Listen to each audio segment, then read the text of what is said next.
Hello everyone, it's Brian here in Toronto, and this is a Lou Reed solo studio album ranking. This will turn out to be a long video, so I will put chapter headings in if you want to skip ahead to the actual ranking, I should say. And this is something I thought of doing for a long time. About a year before I even had a channel, I started making notes about things I would talk about, and artist rankings came up. And Lou Reed certainly came up. And at the time, it made a list of what I thought was my ranking. And then I went through and listened to the records again. And I changed a few things around. The only other one I've done for artist is King Crimson. I can't remember when I did that. So this is Lou Reed. This may be chaotic because I'm going to show you in the beginning some things that I'm not including in the ranking, or other things that I have that you might be curious about, including, well, I'm not going to show you them all, but there's a stack of CDs there, not including the Velvet Underground, just Lou Reed stuff. So sorry if it's chaotic, but this is just the way it's going to be. I'm adjusting the camera. I'm not going to do any retakes. I'm just going to go for it. So, let's see. I'm going to start with this book though. I thought this is an interesting thing that I have. It's, Lou Reed's Pass Through Fire, which is his collected lyrics, and it goes up coincidentally to Ecstasy. This was released in the year 2000, and Ecstasy came out the year before. So, oddly, that was his last vocal record. So it's kind of, good in a way that it ends where it doesn't have to be reissued, I guess. Pass Through Fire, the collected lyrics, dedicated to L.A., Laurie Anderson. I do find that in most cases, you actually can hear what Lou Reed is singing about, so lyrics maybe are not that necessary, but there is a couple weird things about this book. It starts with Velvet Underground, and they do kind of wacky things like put the text on the page in weird ways, some more circular things. They introduce every record with an image, crazy things like that. And there's a point where it kind of drives me mad because there's a section where they decided that the best thing to do was make the text blurry and out of focus, I guess. That was kind of weird. But they try to do inventive things with where the text is. I don't think it all necessarily works. However, it does include everything. Velvet Underground, there's miscellaneous tracks. And then there's the lyrics to the play he did called Time Rocker, which I don't think was ever released in any format. But it's interesting. I think they get a little carried away with typography here. But a really nice book if you like Lou Reed. Now, with respect to CDs, I'm not going to show you many except for just two. One is this interesting Lou Reed, legendary Lou Reed. It's a triple disc set from Australia. I don't know how it ended up in Toronto. I bought it new, I think. And it has an overview of the Lou Reed tracks that they consider to be important, starting with, Walk on the Wild Side, Ocean, Andy's Chest, all the way through to the track from later tracks from Mistrial. So this came out, I don't know what the date on this, 2002, but it's a pretty interesting collection. The other CD I wanted to mention is this box set from 1992 called Between Thought and Expression, the Lou Reed Anthology, which I believe was the second CD box set I ever owned. And you can find this for a good price. It's your typical long box with the long booklet, which is kind of awkward, but it does have a long essay, which I read way back when I got it, and it covers all of the eras of Lou Reed up to, I guess, we're up to Mistrial, or I can't remember. Anyway, three discs in there. Yeah, up to Video Violence, so up to Mistrial. So, and there's Lou looking cool with a cigarette and leather. No one looked as cool as him, I suppose. I'm completely aware that some people don't like Lou Reed, so that's totally fine. So the other thing I wanted to just mention quickly is that, of course, I'm not going to talk about demos and things. So two most important ones would be I'm So Free, the 1971 demos, which are really cool. This is a really nice, interesting, and worthwhile thing to have. And of course, things are falling. The Lou Reed Words and Music from May 1965. This is a deluxe version of that collection, which is really interesting, but obviously can't rake it because it's not a studio record. Let's talk about some compilations. So here's three that I have that you might find interesting. Walk on the Wild Side, the best of Lou Reed, and this is maybe for a time the most famous Lou Reed compilation. And a good collection of tracks from Satellite of Love, Wild Child, New York Telephone Conversation, Walk on the Wild Side itself, Sweet Jane, White Light, White Heat, Sally Can Dance, etc. A really good collection of these RCA labels. You might be interested to know another one I have is this, and there are more. I don't have every Lou Reed compilation. City Lights Classic Performances by Lou Reed. When I first saw this, I thought, classic performances, does that mean it's live? But it's not. It's just a compilation. There's a bit of an essay on the back with the tracks, and it has things you would expect. Coney Island Baby, Berlin, Satellite of Love, and oddly collects things from Rock and Roll Heart, which I thought was interesting. So some tracks that you won't find on other best ofs because they a little more esoteric collection of tracks. So that's cool. Then we have Rock and Roll Diary, 1967 to 1980. So this takes us back to some Velvet Underground stuff, Waiting for the Man, White Light, White Heat, etc., Pale Blue Eyes, Sweet Jane, Heroin, etc. And then it moves into things like Berlin. There's stuff from later albums, Growing Up in Public, Street Hassle, etc. So, Arista label. So that's some compilations. Let's talk about Lou Reed live for a minute. Here are some live records, and many people already know these. You know, we've got Rock and Roll Animal. I forget date 74. Cool record. We have Lou Reed live, still in the shrink wrap. This came out. I should know this off the top of my head, but sometimes I don't. We have Lou Reed live, Take No Prisoners. This is a kind of an interesting record because, you know, there are only 10 tracks. It's over 2 records. He talks a lot on this record. Interesting to see. Interesting album cover too, but Lou Reed, Take No Prisoners live. Lou Reed live in Italy, and this is 84.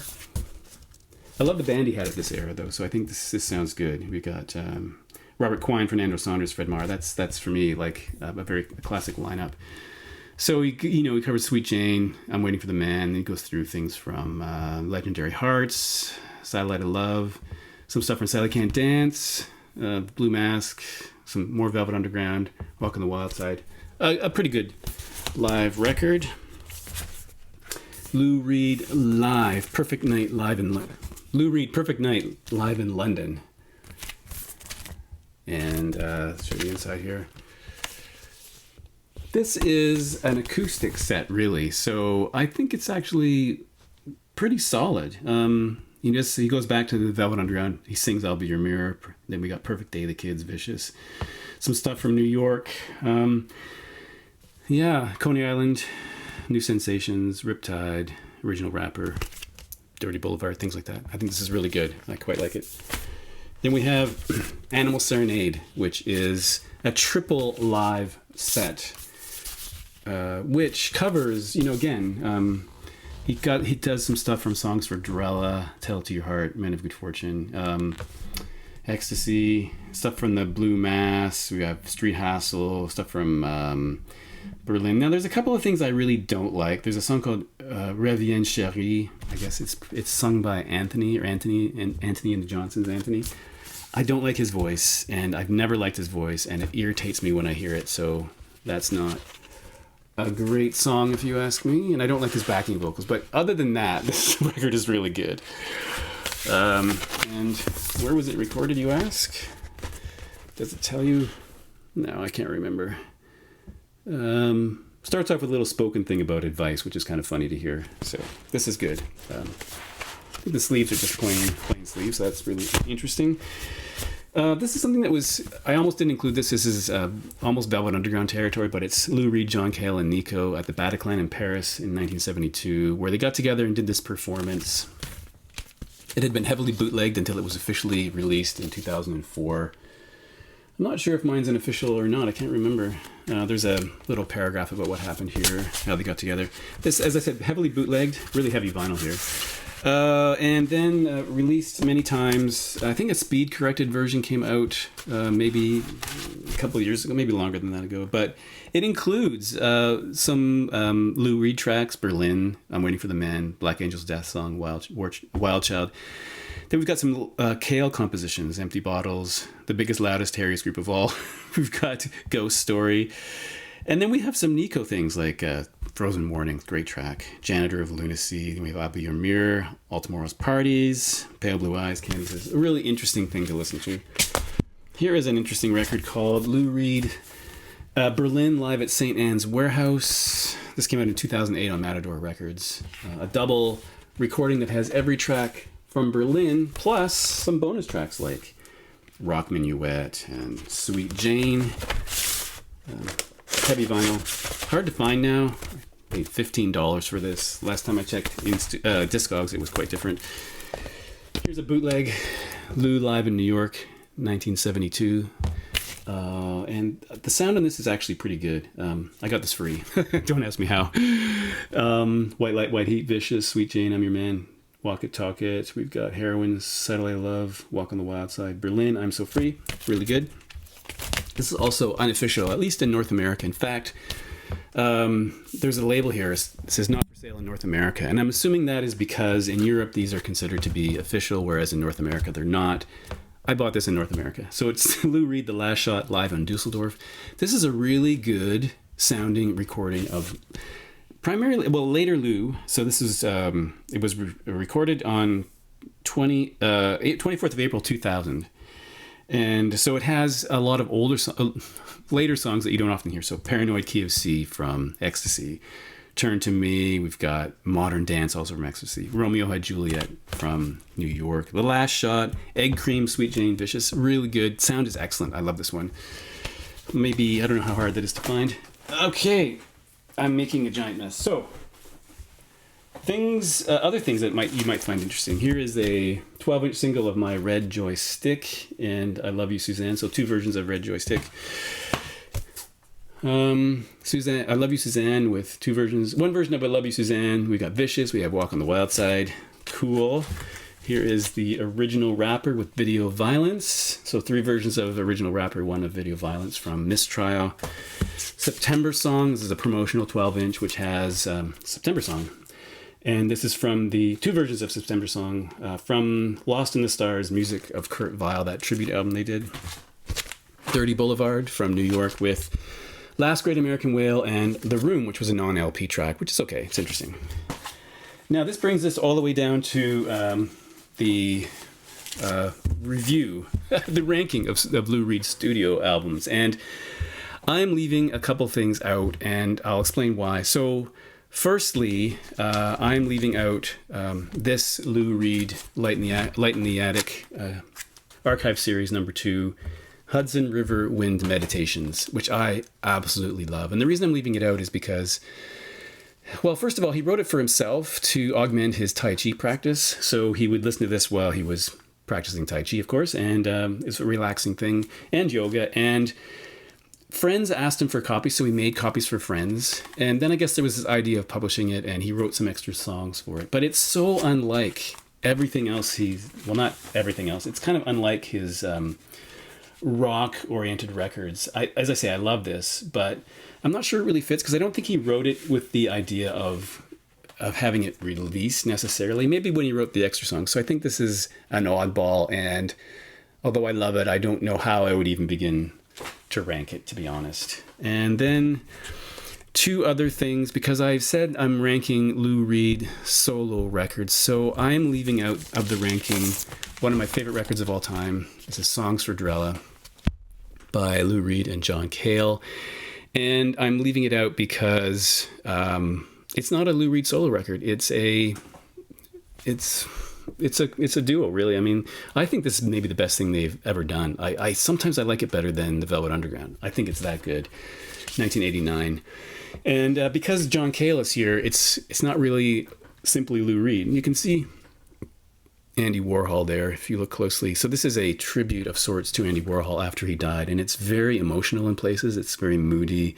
It's spare in places. It rocks out in places. It is talks about the time he was shot. Talks about the fact that he died. There's regret in here. There's all sorts of things which I think are fantastic. It's just so good.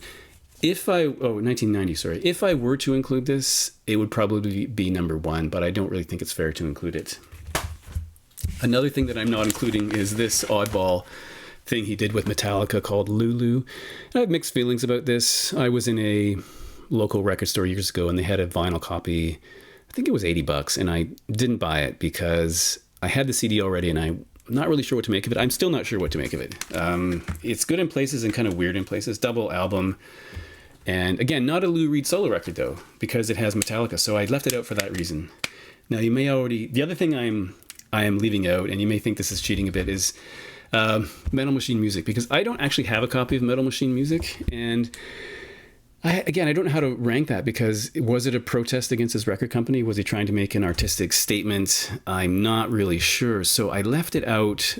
And I guess if I had a copy and I decided to put it in, it would probably be in last place anyway. So let's forget about Metal Machine Music. So what I have is then 18 records. And at some point when I was making notes, I made some notes about things. So I may look at my notes as we go along, but I'm going to start with 18, work my way to number 1. And at number 18th place, his 7th record from 1976, I'm choosing Rock and Roll Heart.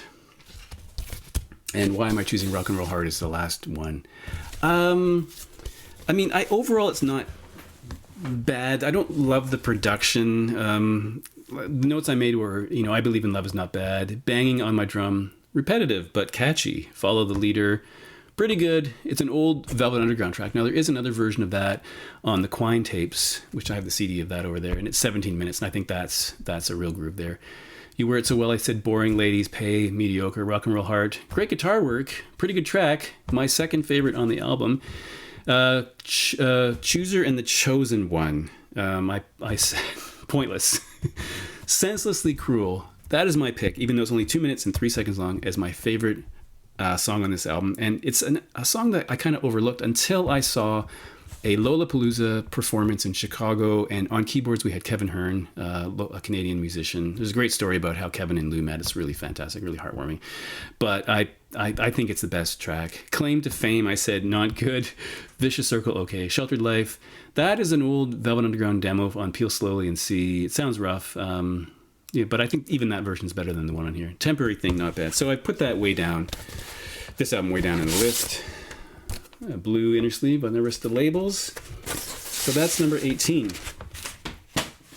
All right, number 17, his debut record from 1972, just called Lou Reed. I will say I don't love this album cover. The back, I got some ringware on the back. This is an interesting artifact, though. It's on Dynaflex, that yellow flexible thing. And interesting artifact because some of these songs have been heard in other places, and some were redone. So, for example, the version of Berlin on here is quite different from the version of Berlin on the Berlin album. So, quite different. Interesting to hear that. We have Lisa Says, I Can't Stand It, Going Down, Walk It, Talk It, Wild Child, Ride Into the Sun, Ocean. I skipped a couple, but I think some of these songs you will have heard. And the weirdest thing about this for me is that he brought in Steve Howe and Rick Wakeman as musicians.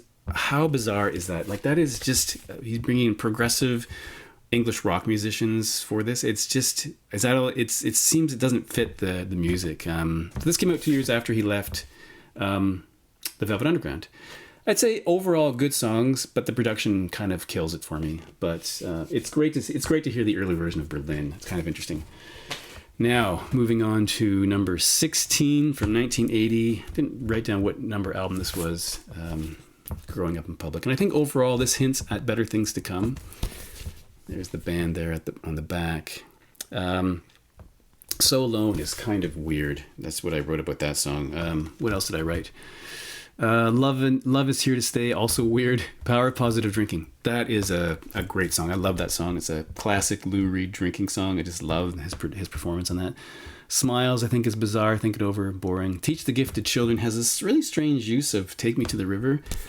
And so this is kind of hit and miss. As I said, hints at what might be coming along. In the 80s, were a difficult time for some people, and certainly for Lou Reed. He has some good points and bad points, that Arista label we've all seen. So this one, first time I heard it, I just kind of listened to it, put it on the shelf, and I ignored it for years, and I pulled it out again. By the way, I should say I did listen to all these again, just to see how they sound. And that did change my ranking of them. So Growing Up in Public. So, This is a really weird record in Lou Reed's discography, and that's The Raven. This is a triple album version. My first copy of this was the single CD version. There was also a double CD version. I got rid of the single, kept the double, but in some respects the single actually makes more sense because it's more coherent in a way. This is really sprawling. You have 3 albums, and it's kind of like an Edgar Allan Poe thing, right? So he talks about, well, The Raven, of course. So it's in the form of almost there's songs, and then there are spoken word pieces, and some things really work. Like 1,000 Departed Friends I think works. Change is good. We have The Bed that originally appeared in Berlin.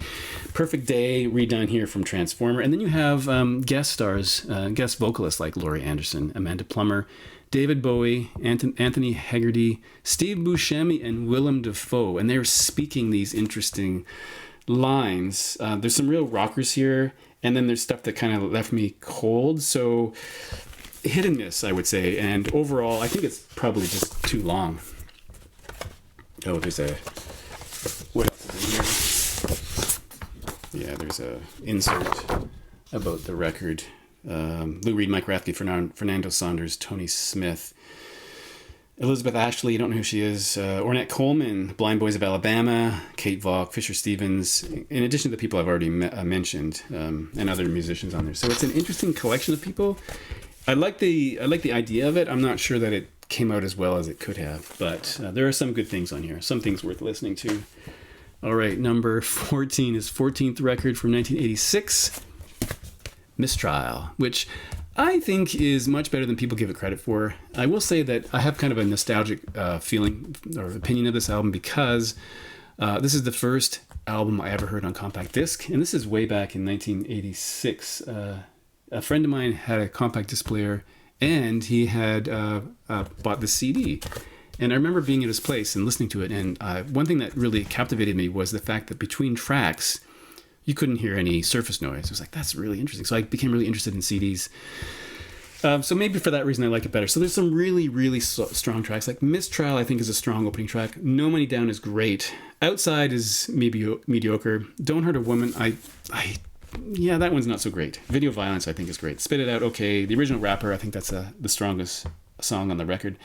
Mama's Got a Lover, yeah, not so good. I Remember You, kind of middling, and Tell It Your Heart, kind of boring. So it's a weird record because it has what I consider to be some Lou Reed classics and then some tracks that really don't pass muster at all. So hit and miss. The good news is that you can find this record dirt cheap. I regularly see it for under $10. So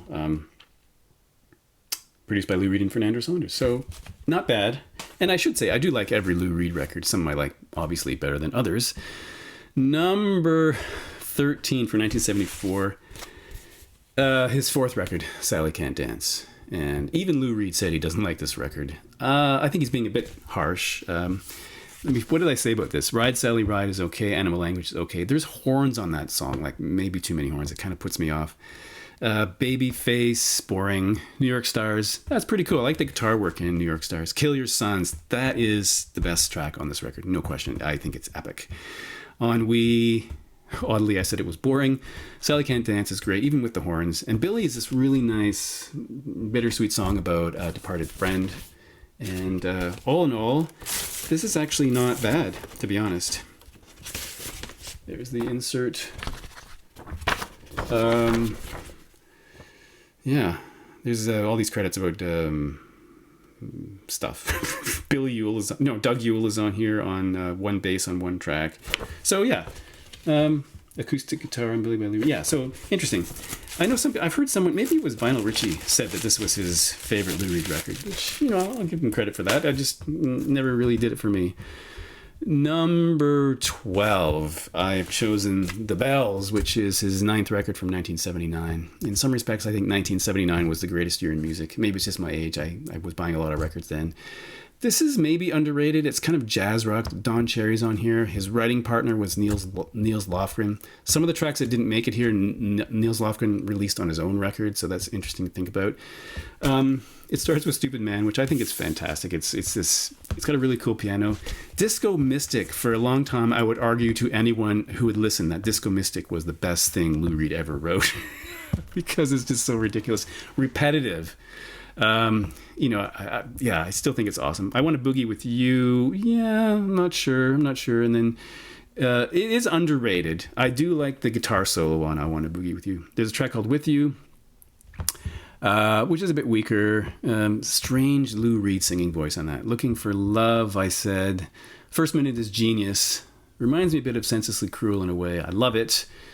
City Lights. I think that is maybe one of the better Lou Reed deep cuts. Really good. I really like it. All Through the Night. It's a weird jam. I like it more than I should. There's weird talking all through the background. Families. Maybe one of his saddest songs, possibly autobiographical. Now, The Bells, the title track, goes on for 9 minutes and 19 seconds. About 2/3 of that, or maybe the first good portion of that is instrumental, and then the vocals come in. I think I'd have preferred it if it was instrumental all the way through. Reed Rock's Last Genius. So interesting clippings there. So maybe a bit of an underrated record, one that people don't think about, but Disco Mystic, I love that. I still love that track. I think it's fantastic. Little remainder punch out there.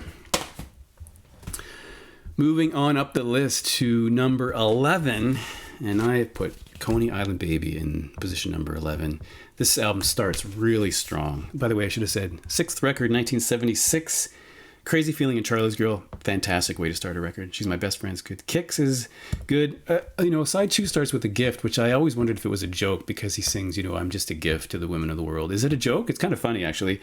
Ooh, Baby, that's good. Nobody's Business. Coney Island Baby, that's one of his epic, it's 6.5 minutes long. I think it's really good. It builds in a way. I really like it.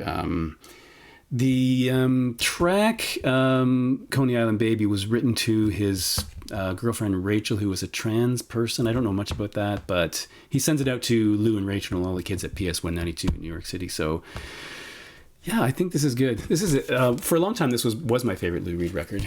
And what happened? I don't know. I guess I didn't have them all at the time, and so I continued to listen to Lou Reed. So it's good. It's a really good album.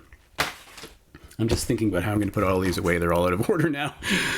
All right, number 10 is his 12th record from 1983, Legendary Hearts. And what can I say about this record?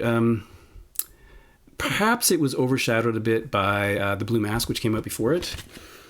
It was years before I even noticed that Lou Reed was reflected here in this motorcycle helmet. I do like the album design on this. Interesting photo of Lou. And this has some unheralded Lou Reed tracks. For example, the title track Legendary Hearts. Don't Talk to Me About Work is good. Make Up Your Mind. Martial Law, fantastic track. Love the energy in that one. The Last Shot is a really great Lou Reed drinking song. It's sort of the idea that, you quit, but you never really know if you've quit or not. So what else is good on here? Bottoming Out, Home of the Brave, Rooftop Garden. Betrayed, that's a good track too. Here we have the nice photos of Lou here.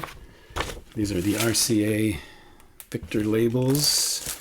This also has a notch. I guess it was remaindered at some point. All right. Try not to be too chaotic here. All right. So that was number 10, Legendary Hearts. Number 9, his 8th record from 1978, and that is Street Hassle. Yes, Street Hassle. Maybe another record that people don't think about very often. I'm not sure about that. But again, another punch-out. I guess this was also remaindered. Gimme Some Good Times starts it off. Good track. Dirt. Yeah, I guess that's an okay track. Street Hassle, though, for me, as I'm sure many people would say, is the centerpiece of this record. It's a sprawling, multi-part section that includes guest vocals by Bruce Springsteen. You have to hear that. Some tough language in parts of it. I Want to Be Black is probably a track that didn't really age very well. Probably ill-advised to record a track like that today. Real Good Time Together, good track. Shooting Star, Leave Me Alone. Wait is maybe a track that I don't really like, the final track. But Lou, again, looking cool with a cigarette, I guess. So Street Hassle, this is really good. Yeah, very good. I listened to that a lot when it came out. Or when I got it. I'll say that. I think it was... Let's see, 19... Yeah, I probably didn't get it at the time. Number 8, going into the 80s, Lou, with New Sensations from 1984. And this is an album I love from start to finish. At some point, I was convinced this was my favorite Lou Reed record because it's just so positive. There's no downer moments. There's good energy. It's got one of his best bands. You got Lou Reed, Fernando Saunders, Fred Marr, Peter Wood, and Al Shankar. Fernando Saunders, Fred Marr, and Lou, that core of the group, really excellent. Really excellent. And I Love You, Suzanne, just a positive, upbeat track, possibly about his motorcycle. Great way to start a record. Endlessly Jealous. Okay, well, I said it upbeat, positive, Endlessly Jealous, but it's a good track. My Red Joystick, which you can see there. It's a funny song about video games. Turn to Me, good. New Sensations. New Sensations, best song on the record. Just a lovely song about him taking a motorcycle ride. Great track. I just love that track. That'd be top 10 Lou Reed track for me. Doing the Things That We Want to. Again, just a positive, upbeat, fun song. What Becomes a Legend. Most is great. Flying to the Sun. My Friend George. High in the City. Yes. Down in the Arcade. All fantastic Lou Reed songs. I really like them all. The videos for some of these are a bit wacky, though. There's Lou. Maybe this is overlooked in some respects because it just seems really poppy and a throwaway Lou Reed album, but I think it's really good. I love it. All right. Where are we now? Number 7 is 16th record from 1992, and I have chosen Magic and Loss.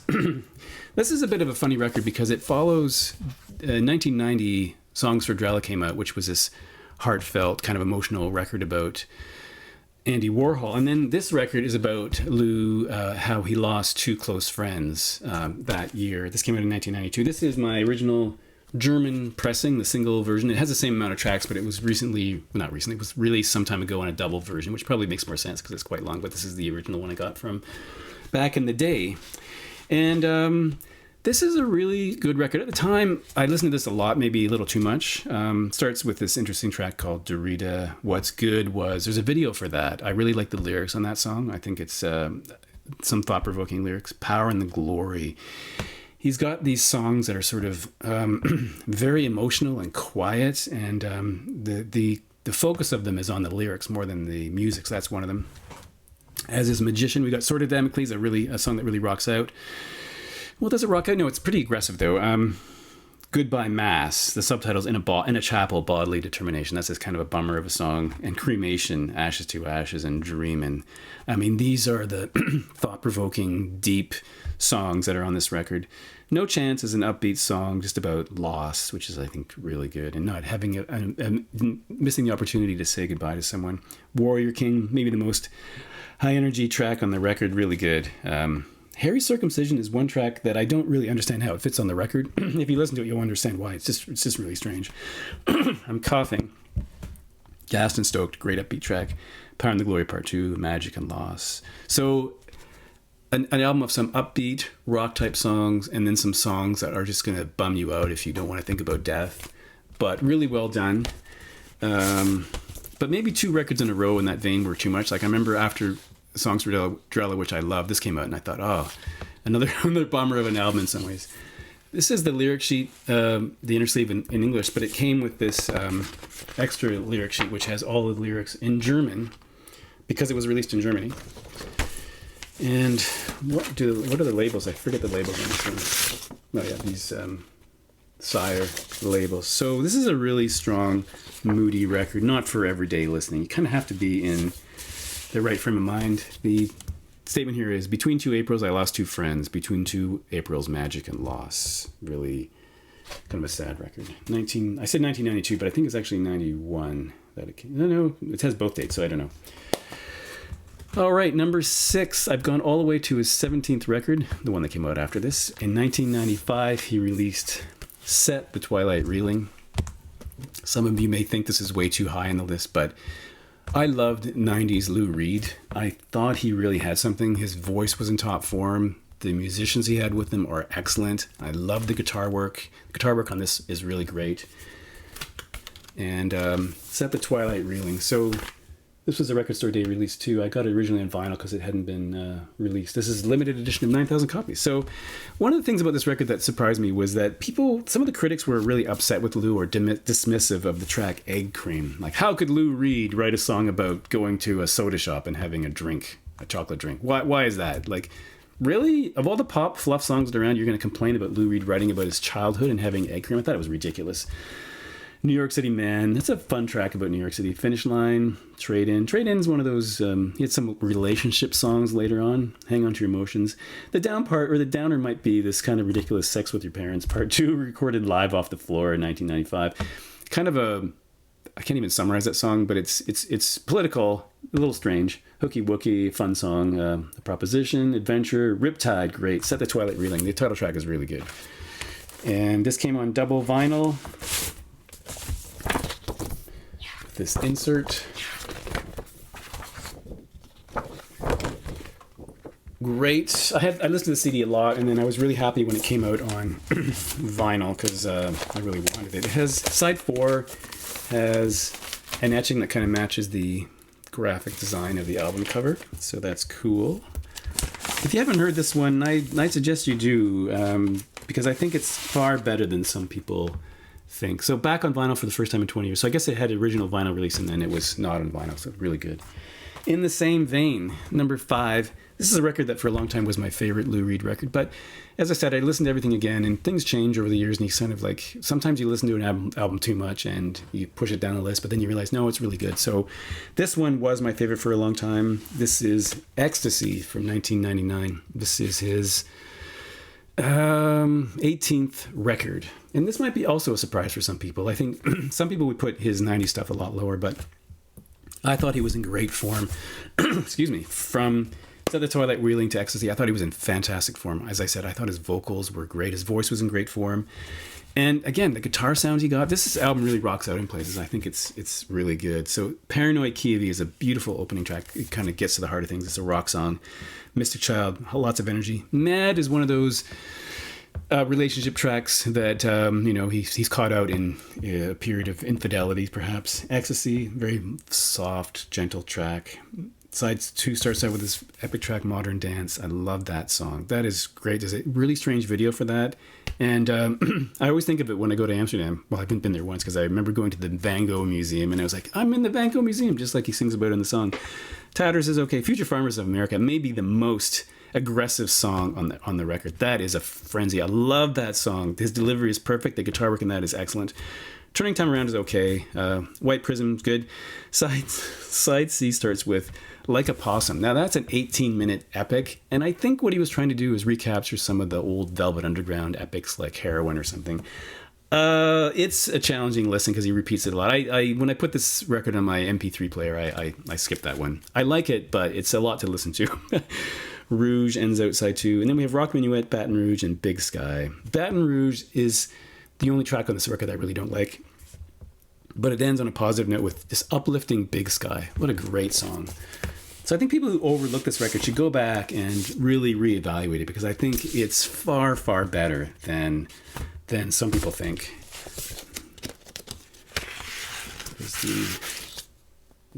There's the labels.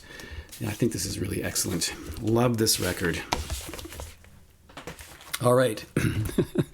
Number 4 is an album that, again, I'm going to say used to be my favorite Lou Reed record. It does have my favorite Lou Reed song on it. This is his 11th record from 82. The 80s being a difficult time for some classic artists, but The Blue Mask from 1982. This is fantastic, with some caveats, I suppose. Now, I think I even said on one of my videos that this was my favorite Lou Reed record, and I think it was for a long time. And as I say, I re-listened to things and kind of shuffle things around. But I will say that, it starts with My House, which is this kind of domestic song about bliss. He mentions Delmar Schwartz and his partner. He talks about, in track 2, women, the fact that he likes women, and it's sort of surprising to me. Maybe he had to reassure the population that he was actually straight. Who knows if he was? So those are okay introductions. And then we have Underneath the Bottle, a fantastic Lou Reed drinking song. Love that song. It's only 2.5 minutes, but it's brilliant. Gun, love it. The Blue Mask is my favorite Lou Reed song to this day. The energy in that song is incredible. Robert Quine on guitar, magnificent performance.